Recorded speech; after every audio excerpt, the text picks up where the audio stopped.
বুজা মই লাগে মই বৰ ধুনীয়া কিন্তু আমাৰ বিশ্বনাথ ক্ষীণ হ'লে কোনো কথা নহয় মাত্ৰ জানে দেখাবলৈ জনপ্ৰিয়তা ক্ষীণ এখন হেপী হোৱা আছিল এইখিনি সময় মই পঢ়ি থকা সময়ৰ কথা মই ক্লাছ এজন ল'ৰা আছিল তেওঁ বৰ ধুনীয়া ছোৱালী যিকোনো ছোৱালীয়ে তেওঁ প্ৰেমত পৰিব মোৰ হৃদয়খন তেওঁৰ ফালে গ'ল কিন্তু মই ভাল পাওঁ বুলি কেতিয়াও কোৱা নাছিলোঁ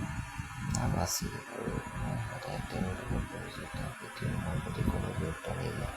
বিয়ে সম্পন্ন কৰি আন এখন কলেজত MA নামভৰ্তি কৰিলোঁ তাৰপিছত এদিন হঠাতে বেগিব ফোন কৰি মই অনুভৱ ক'লোঁ তেওঁ হয় বুলি ক'লে তাৰপিছত মোৰ নম্বৰটো লৈ গ'ল আমি কথা পাতিবলৈ এদিন তেওঁ মোক লগ কৰিবলৈ আহিছিল মই তাক মোৰ ঘৰলৈ মাতিলোঁ সেইদিনা মোৰ ওপৰত কোনো নাছিল গতিকে এটা অভিযোগ আছিল তেওঁ কি কৰিব লাগিব মই নাজানিলোঁ কিন্তু মোৰ মনত এনেকুৱা চলি থকা নাছিল ঘৰলৈ অহাৰ লগে লগে মই তাক মোৰ ৰুমলৈ মাতিলোঁ আৰু অহাৰ লগে লগে যোৱা খেলা আৰম্ভ হ'ল আৰু মই তেওঁক ক'লোঁ যে মই বিয়াৰ আগতে এই সকলোবোৰ নকৰোঁ তাৰপিছত তেওঁ ক'লে যে বিয়া হ'লেই হ'ব এতিয়া মই ধেমাজি লাগোঁ এই কথা শুনি মই থমত খালোঁ মই ক'লোঁ সেইবোৰ তুমি বেয়া পাইছা তেওঁ ক'লে নাই মই তোমাক ভাল পাওঁ মই তোমাক লগ কৰিবলৈ আহিছোঁ আৰু মই তোমাক যিমানকৈ থাকিবই এই কথা শুনি মই তাৰ পৰা বিচ্ছিন্ন হ'লোঁ তাৰপিছত তেওঁ মোক পানী বিচাৰিলে মই পানী আনিলোঁ আৰু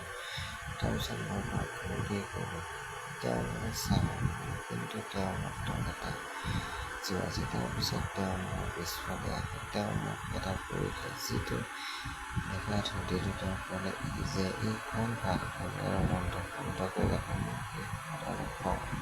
কৰিছিলোঁ গতিকে একো নাভাবি মই গুৰুটো খালোঁ আৰু গুৰুটো খোৱাৰ অলপমানৰ পিছত মই নিয়ন্ত্ৰণৰ বাহিৰলৈ সকলো পানী লাগি আছিল এটা বজাৰ কৰি যিটো তেওঁ মোক মিছাকৈ খুৱাইছিল এতিয়া মই তেওঁক সমৰ্থন কৰি আছিলোঁ আৰু তেওঁ মোক কথাটোলৈ লৈ গ'ল মই নিয়ন্ত্ৰণৰ বাহিৰত গৈ আছোঁ তেওঁ মোক কৰিবলৈ আৰম্ভ কৰিছে এতিয়া মই মোৰ কি হৈছে গম পোৱা নাছিলোঁ মই অজ্ঞান হ'বলৈ আৰম্ভ কৰিলোঁ তেওঁ দুঘণ্টা ধৰি সিহঁতৰ বাবে এতিয়া মই সাৰ পাইছিলোঁ মই কেনেবাকৈ খোজ কাঢ়িব পৰা নাছিলোঁ মই উঠি গ'লোঁ ঘৰত যোৱা